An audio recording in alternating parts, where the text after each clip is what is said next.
कांग्रेस कार्य समिति की बैठक आज। कांग्रेस में नेतृत्व को लेकर एक बार फिर उठे सवाल। बैठक से पहले पार्टी के 23 वरिष्ठ नेताओं ने सोनिया गांधी को पत्र लिखकर पार्टी में नेतृत्व की जरूरत पर दिया बल।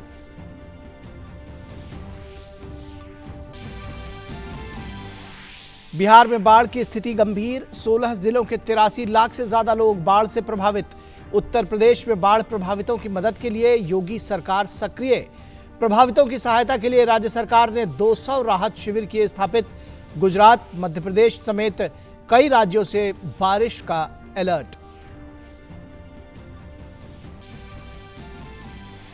कोविड-19 महामारी से ठीक होने वालों की दर बढ़कर हुई 75% के करीब।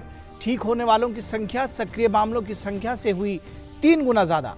अब तक देश में 22,80,000 से ज्यादा कोविड रोगी हुए स्वस्थ। मृत्यु दर और गिरकर हुई 1.86%। दुनिया में अब तक 2,35,00,000 से अधिक लोग कोरोना से संक्रमित। अमेरिका में आपात स्थिति में बीमार मरीजों के इलाज के लिए प्लाज्मा थेरेपी को फूड एंड ड्रग एडमिनिस्ट्रेशन ने दी मंजूरी। राष्ट्रपति ट्रंप ने उपचार के लिए रक्त प्लाज्मा का उपयोग कर मृत्यु दर को 35% तक कम करने को बताया ऐतिहासिक।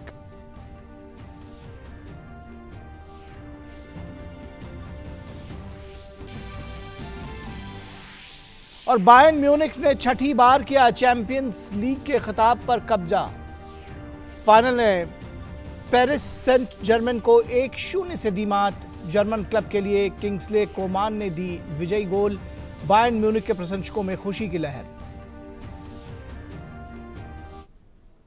नमस्कार, डीडी न्यूज के इस बुलेटिन में आप सभी का स्वागत है। मैं हूं निखिल सिंह और आइए देखते हैं खबरों को अब विस्तार से। कांग्रेस कार्य समिति की आज बैठक होगी। गौरतलब है कि कांग्रेस में नेतृत्व को लेकर एक बार फिर से सवाल उठने लगे हैं। कांग्रेस के 23 वरिष्ठ नेताओं ने सोनिया गांधी को पत्र लिखकर कहा है कि पार्टी में नेतृत्व की बहुत जरूरत है। इस पत्र में कांग्रेस के नेताओं ने शीर्ष नेतृत्व के स्तर पर खालीपन होने पर चिंता जताई है। कांग्रेस में नेतृत्व को लेकर एक बार फिर से सवाल उठने लगे हैं। कांग्रेस के 23 वरिष्ठ नेताओं ने सोनिया गांधी को पत्र लिखकर कहा है कि पार्टी में नेतृत्व की बहुत जरूरत है। इन नेताओं में 5 पूर्व मुख्यमंत्री, कांग्रेस वर्किंग कमेटी के कई सदस्य, वर्तमान में सांसद, पूर्व मंत्री भी शामिल हैं। इस पत्र में कांग्रेस के नेताओं ने शीर्ष नेतृत्व के स्तर पर खालीपन पर चिंता जताई है। सूत्रों के मुताबिक कांग्रेस के नेताओं ने पत्र में लिखा है कि जमीनी स्तर पर पार्टी का आधार लगातार कमजोर हो रहा है। पत्र में कहा गया है कि कांग्रेस को पूर्णकालिक और प्रभावी नेतृत्व की जरूरत है, जो जमीनी स्तर पर सक्रिय भी हो और दिखाई भी पड़े। कांग्रेस नेताओं ने सीडब्ल्यूसी के चुनाव की भी मांग की है। साथ ही ये भी कहा है कि ऐसे संस्थागत नेतृत्व प्रणाली को विकसित किया जाए जो सामूहिक रूप से फैसले ले सके। पत्र में यह भी कहा गया है कि पार्टी के भीतर की कलह और अनिश्चितता से जमीनी स्तर पर कार्यकर्ताओं का मनोबल गिर रहा है। इस खत के बाद बीजेपी को एक बार फिर से कांग्रेस पर हमला करने का मौका मिल गया है। भारतीय जनता पार्टी आप देखें 3 साल में अध्यक्ष बदल जाता है। फिर बाद में नेहरू जी अध्यक्ष, उसके बाद इंदिरा जी अध्यक्ष, उसके बाद राजीव जी अध्यक्ष, उसके बाद सोनिया जी अध्यक्ष, उसके बाद राहुल जी अध्यक्ष, और राहुल ने छोड़ी तो फिर सोनिया अध्यक्ष। अहमद की टोपी, मोहम्मद के सिर, मोहम्मद की टोपी, अहमद के सिर, और बाकी कांग्रेस हो गई अनाथ। फिलहाल सोनिया गांधी को लिखे पत्र में पार्टी के नेताओं ने जिस चिंता को जाहिर किया है वो गंभीर मसला है और कांग्रेस को ही इस पर फैसला लेना है। अजय विक्रम सिंह के साथ news night desk, DD news. और देश के विभिन्न हिस्सों में बारिश और बाढ़ से जनजीवन पर काफी असर पड़ा है। बिहार की बात करें तो यहां बाढ़ की स्थिति अभी भी बेहद गंभीर बनी हुई है। कोसी और गंडक बैराज से पानी का डिस्चार्ज रविवार को 1 लाख क्यूसेक से अधिक रहा, जिसके कारण बाढ़ की तीव्रता कम नहीं हो रही है। गंगा नदी भी कई स्थानों पर खतरे के निशान से ऊपर बह रही है। राज्य के 16 जिलों की 83 लाख से अधिक आबादी अभी भी बाढ़ से प्रभावित है। हालांकि उत्तर प्रदेश के कई इलाकों में बाढ़ का पानी उतर गया है, लेकिन उतरती नदियों की तेज धारा से कटान भी तेज हो गई है। पानी के प्रभाव से उपजाऊ भूमि, घरों और संपत्तियों को नुकसान पहुंचा है। एनडीआरएफ और एसडीआरएफ की 26 टीमें आपदा में फंसे लोगों को जरूरी सामान मुहैया करा रही हैं। और वहीं उत्तर प्रदेश के 16 जिलों के 1090 गांव बाढ़ से प्रभावित हैं। शारदा, राप्ती और सरयू नदियां खतरे के निशान से ऊपर बह रही हैं। मुख्यमंत्री ने बाढ़ प्रभावित जिलों के जिलाधिकारियों को निर्देश दिए हैं कि बाढ़ग्रस्त क्षेत्रों में राहत पहुंचाने के लिए लगाई गई नौकाएं कहीं से भी क्षतिग्रस्त ना हो और नौवहन के लिए पूर्णतः सुरक्षित हों। प्रदेश में बाढ़ प्रभावित जिलों में सर्च और रेस्क्यू के लिए एनडीआरएफ की 15 टीमें, एसडीआरएफ की 7 टीमें और पीएसी के जवान तैनात किए गए हैं। और वहीं भोपाल के मौसम विभाग केंद्र ने राज्य के शहडोल, जबलपुर, उज्जैन, इंदौर, होशंगाबाद, रीवा, सागर, भोपाल, ग्वालियर और चंबल संभाग के जिलों में अधिकांश इलाकों में आज के लिए बारिश का रेड अलर्ट जारी किया है। पिछले 24 घंटे में पश्चिमी मध्य प्रदेश में मानसून सक्रिय रहा, तो वहीं पूर्वी मध्य प्रदेश में मानसून की सामान्य बारिश जारी रही। प्रदेश में नदियों का जलस्तर बढ़ने से बांधों के गेट समय समय पर खोले जा रहे हैं। राज्य सरकार ने जिला कलेक्टर्स को इस बारे में निर्देश दिए हैं कि सभी जिला मुख्यालय पर 24 घंटे आपदा राहत दल मुस्तैद रहे। मुख्यमंत्री शिवराज सिंह चौहान ने कहा है कि बाढ़ग्रस्त जिलों में कलेक्टर सीमावर्ती जिलों के कलेक्टर से लगातार संपर्क में रहें ताकि किसी भी अप्रिय स्थिति में त्वरित मदद की जा सके। और वहीं बंगाल के दक्षिणी हिस्से में आज भारी से बहुत भारी बारिश होने का अनुमान व्यक्त किया गया है। मौसम विभाग ने कहा है कि बंगाल की खाड़ी के उत्तरी हिस्से में कम दबाव वाला क्षेत्र बनने के कारण इस इलाके में भारी बारिश की आशंका है। मौसम विभाग ने अपने पूर्वानुमान में कहा है कि दक्षिण 24 परगना, पूर्वी और पश्चिमी मिदनापुर, झारग्राम, पुरुलिया और बांकुरा जिलों में भारी वर्षा होने की आशंका है, जिसकी तीव्रता मंगलवार से और बढ़ेगी। राजधानी कोलकाता के साथ साथ पास के हावड़ा और हुगली के कुछ स्थानों पर भी मंगलवार को भारी बारिश होने का अनुमान है। इसके अलावा भी कई राज्यों में बारिश और नदियों के जलस्तर में बढ़ोतरी देखने को मिली है। उधर गुजरात के मेहसाणा और पाटन जिलों में भारी बारिश के चलते कई घरों में पानी घुस गया। किसी भी स्थिति से निपटने के लिए एनडीआरएफ की टीमों को तैयार रहने के लिए कहा गया है।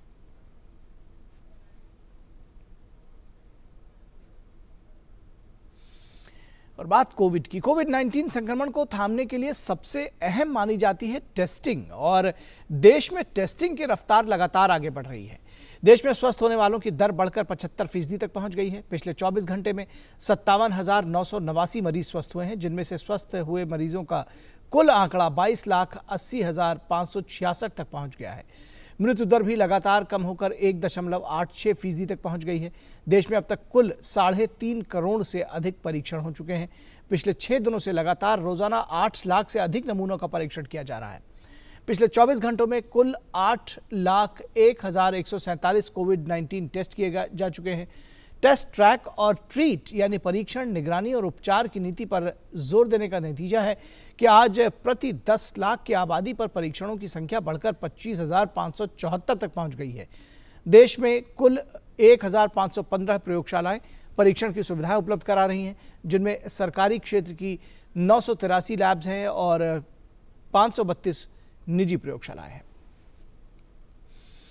और कोविड-19 महामारी से ठीक होने वाले लोगों की संख्या सक्रिय मामलों की संख्या से 3 गुना ज्यादा हो गई है। तो ये एक बेहद उत्साहजनक आंकड़ा है।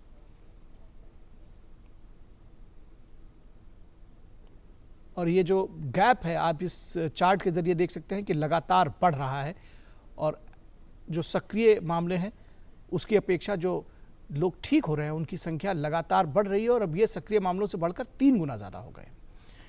बढ़ते हैं अगली खबर की तरफ। खाद्य और सार्वजनिक वितरण विभाग ने राष्ट्रीय खाद्य सुरक्षा अधिनियम 2013 के अंतर्गत सभी पात्र दिव्यांगों को शामिल करने के लिए राज्यों और केंद्र शासित प्रदेशों को निर्देश जारी किए हैं। विभाग ने सभी राज्यों और केंद्र शासित प्रदेशों को यह सुनिश्चित करने की सलाह दी है कि सभी दिव्यांग व्यक्ति जो एनएफएसए के तहत लाभार्थियों के पहचान मानदंड के अनुसार पात्र हैं, उन्हें राष्ट्रीय खाद्य सुरक्षा अधिनियम 2013 के तहत कवर किया जाए। निर्देश में यह कहा गया है कि जिन लोगों को पहले से कवर नहीं किया गया है, उन्हें पात्रता मानदंड के अनुसार नए राशन कार्ड जारी करके उसमें कवर किया जाए। भारत सरकार का आत्मनिर्भर भारत पैकेज उन व्यक्तियों के लिए है जो एनएफएसए या किसी भी राज्य योजना के पीडीएस कार्ड से जुड़े नहीं हैं या उसके अंतर्गत नहीं आते हैं। इसलिए दिव्यांग व्यक्ति बिना राशन कार्ड के भी आत्मनिर्भर भारत पैकेज के तहत लाभ पाने के लिए पात्र हैं। और चूंकि ये योजना 31 अगस्त 2020 को समाप्त हो जाएगी और उसमें अभी एक सप्ताह शेष है, इसलिए विभाग ने सभी राज्यों और केंद्र शासित प्रदेशों से अनुरोध किया है कि वे ऐसे दिव्यांग व्यक्तियों की पहचान करें जिनके पास राशन कार्ड नहीं है और उन्हें आत्मनिर्भर भारत पैकेज के तहत लाभ प्रदान किया जाए। बात सियासत की, उत्तर प्रदेश और केरल में राज्यसभा की एक सीट पर आज मतदान होगा। मतदान सुबह 9 बजे से शाम 4 बजे तक चलेगा। वोटों की गिनती भी आज ही की जाएगी। इस पूरी प्रक्रिया का नोटिफिकेशन 6 अगस्त को जारी किया गया था।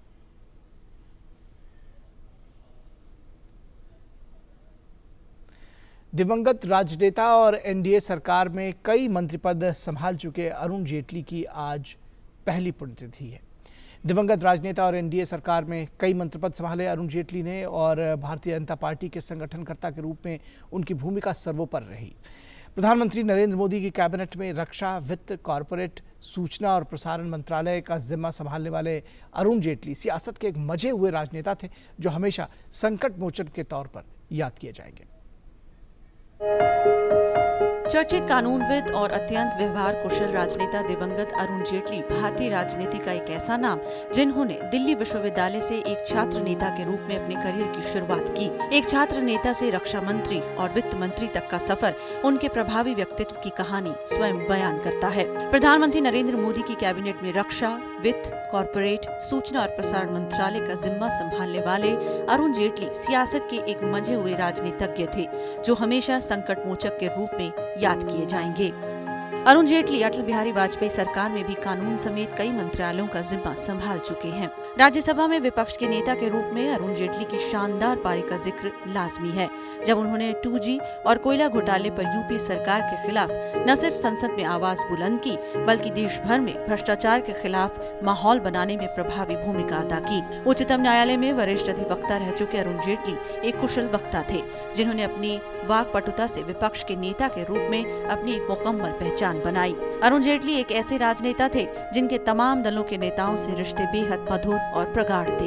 हिंदी और अंग्रेजी पर समान पकड़ रखने वाले स्वर्गीय अरुण जेटली को जीएसटी लागू करवाने और आम बजट में रेल बजट को समाहित करने के लिए सदैव याद किया जाएगा।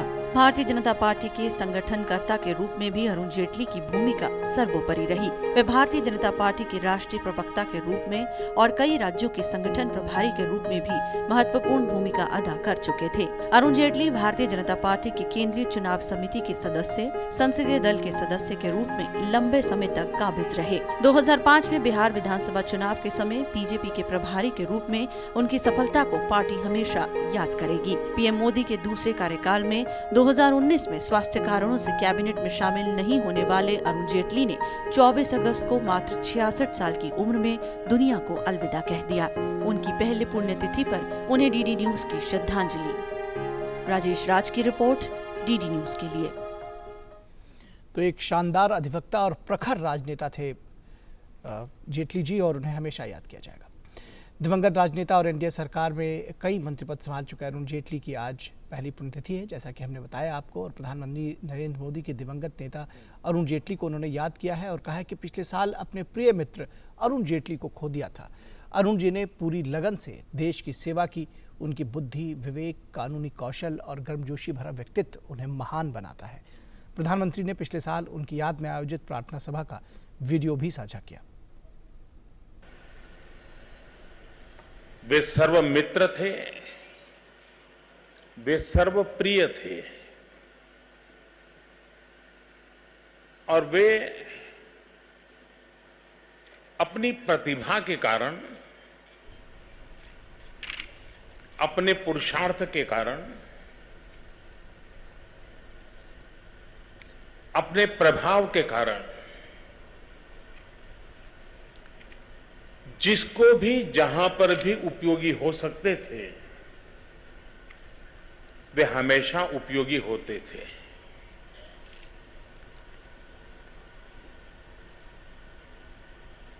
पिछले दिनों उनके लिए जो लिखा गया है,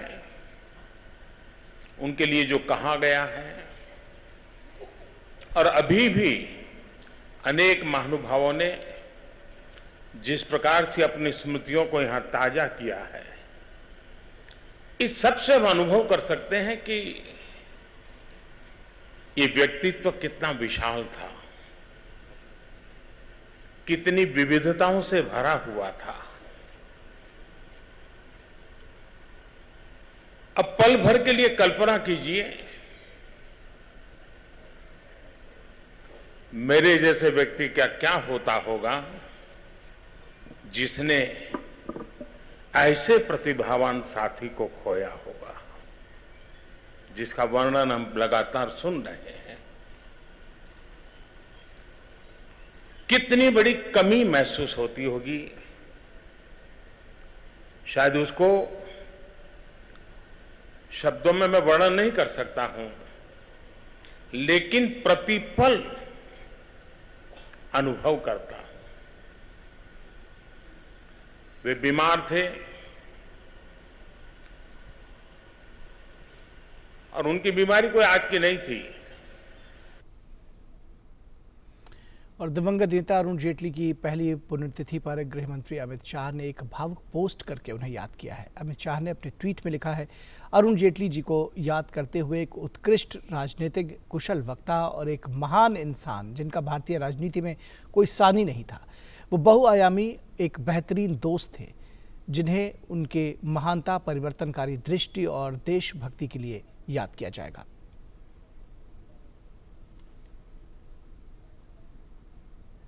केंद्रीय सूचना और प्रसारण मंत्री प्रकाश जावड़ेकर ने पूर्व केंद्रीय मंत्री पद्म विभूषण श्री अरुण जेटली जी की पुण्यतिथि पर उन्हें भावभीनी श्रद्धांजलि दी है।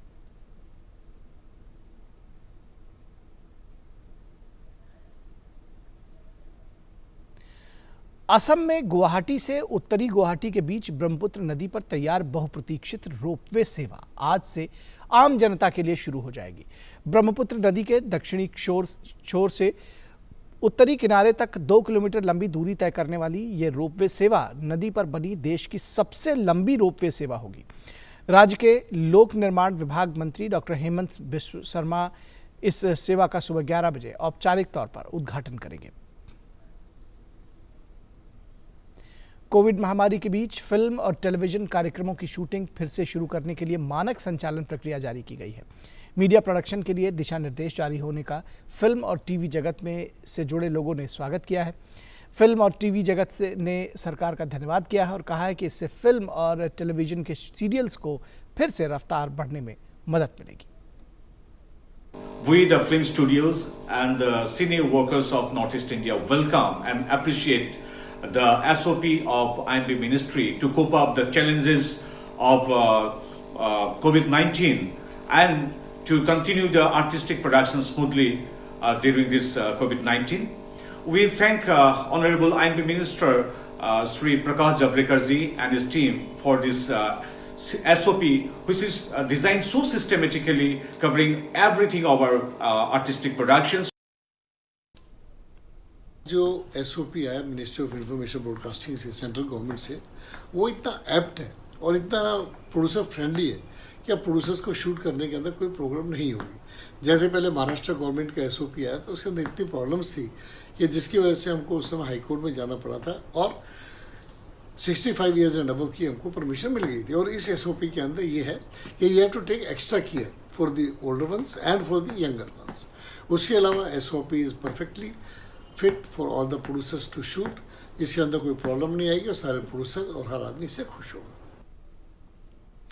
और कुछ अंतर्राष्ट्रीय खबरों का रुख कर लेते हैं। पहले सबसे बात अमेरिका की। अमेरिकी राष्ट्रपति डोनाल्ड ट्रंप ने बताया है कि आपात स्थिति में बीमार मरीजों के इलाज के लिए प्लाज्मा थेरेपी को फूड एंड ड्रग एडमिनिस्ट्रेशन ने मंजूरी दे दी है। व्हाइट हाउस में प्रेस कॉन्फ्रेंस में ट्रंप ने कोरोना वायरस को चीनी वायरस बताते हुए कहा कि ये मजबूत लड़ाई का हिस्सा है और इससे कई जिंदगियां बचाई जा सकेंगी। उन्होंने कहा कि शोध में पाया गया है कि प्लाज्मा थेरेपी के जरिए मृत्यु दर को 35% तक कम किया जा सकता है। साथ ही उन्होंने अपील करते हुए कहा कि जो लोग कोरोना वायरस से ठीक हो चुके हैं वो प्लाज्मा डोनेट करने के लिए खुद को रजिस्टर करें। इसके अलावा अमेरिकी राष्ट्रपति ने कोविड-19 वैक्सीन के जल्द तैयार होने की भी उम्मीद जताई। अमेरिकी राष्ट्रपति डोनाल्ड ट्रंप ने कहा कि अमेरिका चीन के साथ व्यापार रोक सकता है और अपनी अर्थव्यवस्था को उससे अलग कर सकता है। राष्ट्रपति ट्रंप ने एक प्रश्न के उत्तर में कहा कि अगर चीन अमेरिका के साथ सही व्यवहार नहीं करता है तो वे निश्चित रूप से ऐसा ही करेंगे। जून माह में अमेरिका के वित्त मंत्री स्टीवन टर्नर ने कहा था कि अगर अमेरिकी कंपनियों को चीन की अर्थव्यवस्था में निष्पक्ष और समान आधार पर प्रतिस्पर्धा की अनुमति नहीं मिलती है तो वे दोनों अर्थव्यवस्थाओं को अलग करना होगा।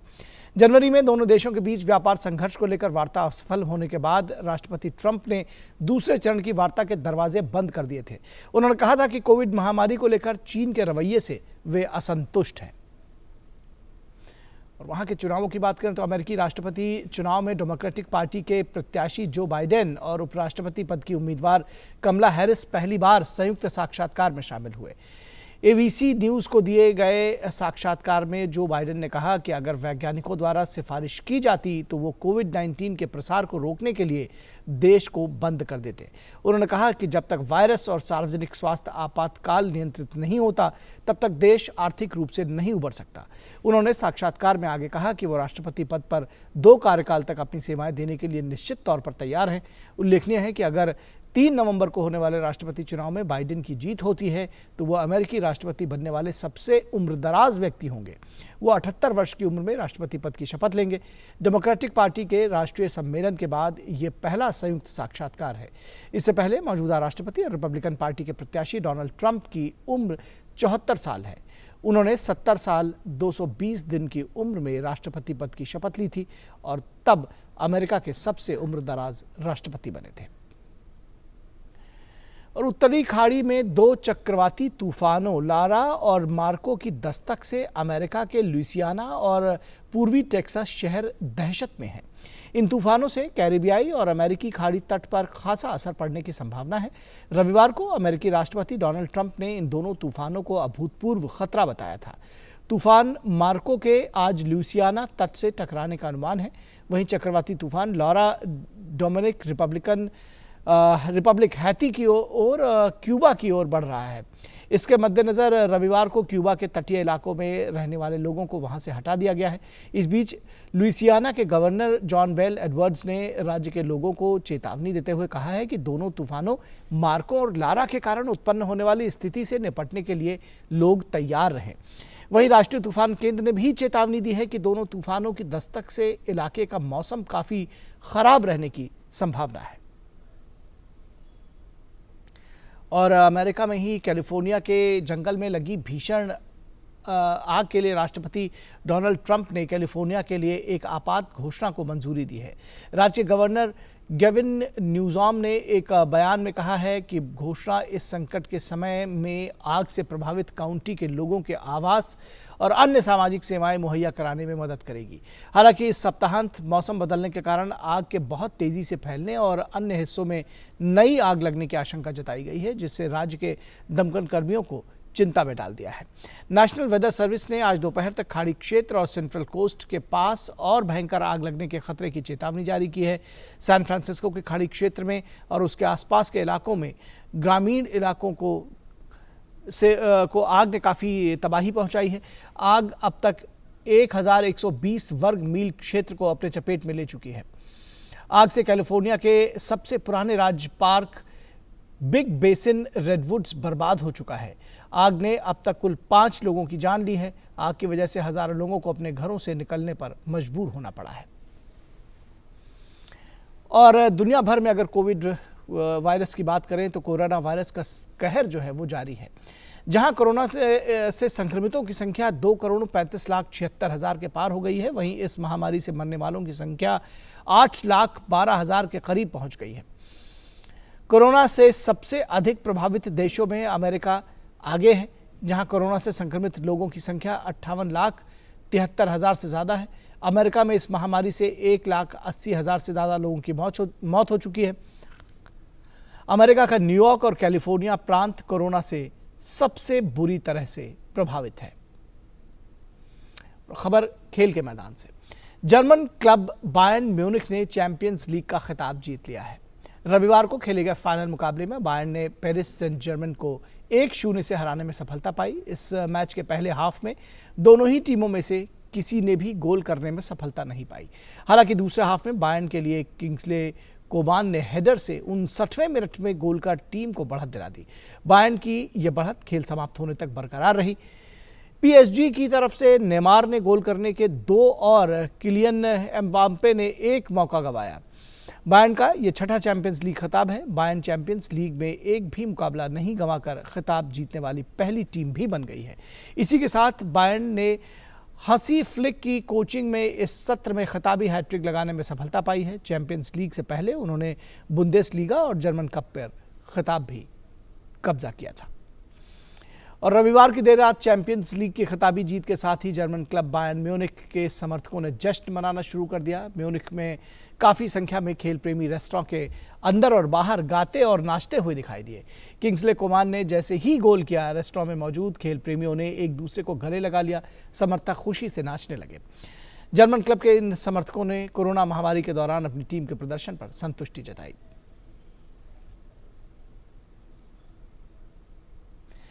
भारतीय स्वतंत्रता संग्राम में अपने सर्वोच्च बलिदान देने वाले विख्यात क्रांतिकारी भारत माता के अमर सपूत वीर शिवराम हरि राजगुरु की आज जयंती है। सूचना और प्रसारण मंत्री प्रकाश जावड़ेकर ने उन्हें ट्वीट कर उन्हें नमन किया है। भाजपा अध्यक्ष जेपी नड्डा ने भी भारत माता के वीर सपूत शिवराम हरि राजगुरु को उनकी जयंती पर याद किया है। जेपी नड्डा ने ट्वीट किया कि भारतीय स्वतंत्रता संग्राम के प्रमुख क्रांतिकारी अमर शहीद शिवराम हरि राजगुरु जी की जयंती पर उन्हें कोटि कोटि नमन। मां भारती के रक्षार्थ सर्वस्व समर्पण के लिए कृतज्ञ राष्ट्र सदैव आपका ऋणी रहेगा। तो इस बुलेटिन में बस इतना ही। इजाजत दीजिए। नमस्कार।